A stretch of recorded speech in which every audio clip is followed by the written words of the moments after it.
Here we have the selection.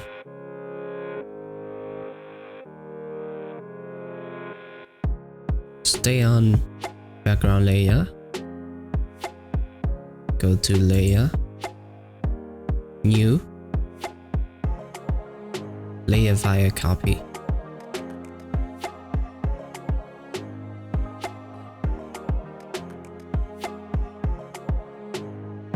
Go to filter, blur, motion blur. Set distance value to 100. Okay. As you can see, we have the motion blur.